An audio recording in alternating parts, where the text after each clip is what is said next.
Chapter 8, Part 2. He woke with a start.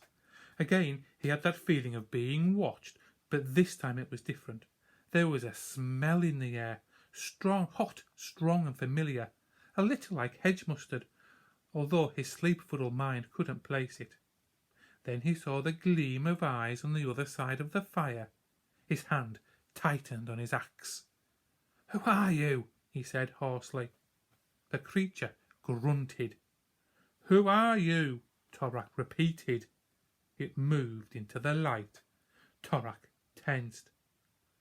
A boar.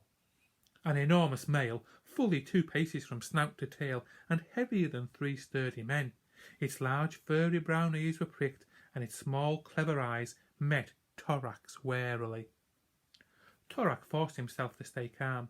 Boars don't usually attack unless they're wounded or defending their young, but an angry boar can move as fast as deer and is invincible.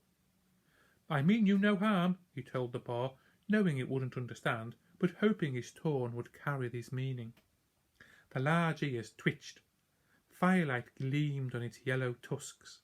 Then the boar gave an irritable grunt, lowered its massive head, and started rooting around in the wreck of the shelter. All it wanted to do was eat. Summer is a lean time for boars, with last autumn's berries and acorns long gone. No wonder it was busy grubbing up roots, beetles, worms, anything it could find. The boar took no more notice of Torak, and after a while he got into his sleeping sack and curled up, listening to the comforting sound of snuffling. His new companion was gruff and none too friendly, but welcome all the same. Boars have keen senses. While it stayed close, no sick man or malevolent follower could get near him. But soon it would be gone. As Torak stared into the red heart of the embers, he wondered if Finkedin had been right, if he'd let himself be tricked into leaving the ravens. Maybe whoever, whatever, was after him had got him exactly where it wanted, alone in the forest. Whoever it was, they'd been busy in the night. It was raining when Torak crawled out of the shelter. The boar had gone, the fire was cold, and someone had rolled away the stones and smoothed out the ashes. Someone had taken Torak's arrows, had crept inside the shelter while he slept, withdrawn them from the quiver by his head, and planted them in the ash to make a pattern. Torak recognised it at once, the 3-pronged mark of the Soul Eaters. He went down on one knee and yanked out an arrow.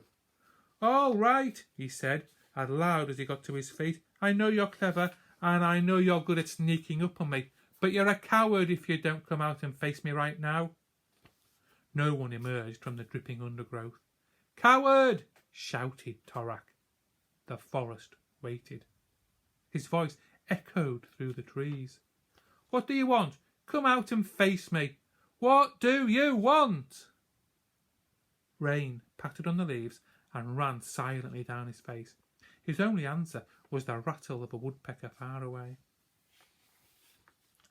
The morning passed, and still it rained. Torak liked the rain, kept him cool and the midges away. His spirits rose as he crossed 2 more valleys.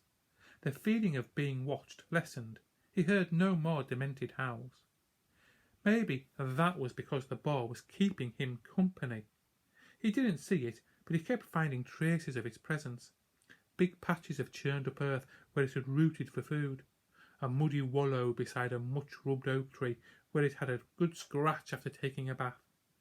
Torak found this reassuring. He had a new friend. He wondered how old the boar was and if it was the father of the piglets he'd seen the previous day. As the afternoon wore on, their paths crossed. They drank at the same stream and rested in the same drowsy glade. Once, as they were searching for wood mushrooms, the boar gave a tetchy grunt and chased Torak away, then stamped on the mushroom he'd been about to eat.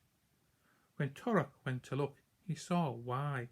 It wasn't a wood mushroom at all, but a poisonous look-alike, as its bruised red flesh showed. In the boar's bad-tempered way, it had been warning him to be more careful. Next morning it was still raining. and the forest slumbered beneath a mantle of cloud. But as Torak trudged further east, he realised that it wasn't only the clouds that were shutting out the light. The forest itself was growing darker. He was used to the open forest, where the trees let in plenty of sun and the undergrowth is usually fairly light, but now he had reached the hills which guarded the deep forest. The towering oaks reared before him with mighty limbs spread wide to ward him back. The undergrowth was taller than he was, dense stands of black yew and poisonous hemlock. The sky was hidden by an impenetrable canopy of leaves. There had been no sign of the boar all day, and Torak missed him. He began to fear not only what followed him, but what lay ahead. He thought of the tales his father had told him. In the deep forest, Torak, things are different. The trees are more watchful, the clans more superstitious. If you ever venture in, be careful, and remember that in summer the world spirit walks in the deep valleys as a tall man with the antlers of a deer. In the late afternoon, with the rain still falling, Torak paused at a stream to rest. Hanging his gear on a holly tree, he went to refill his water skin. In the mud he found fresh tracks.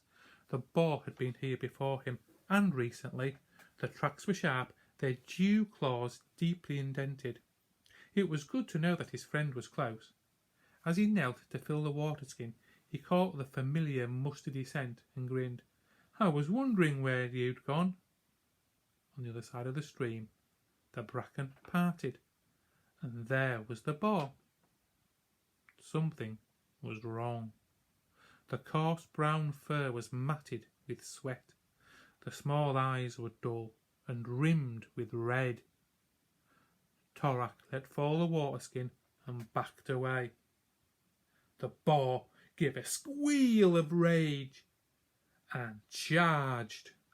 Dun, da, da.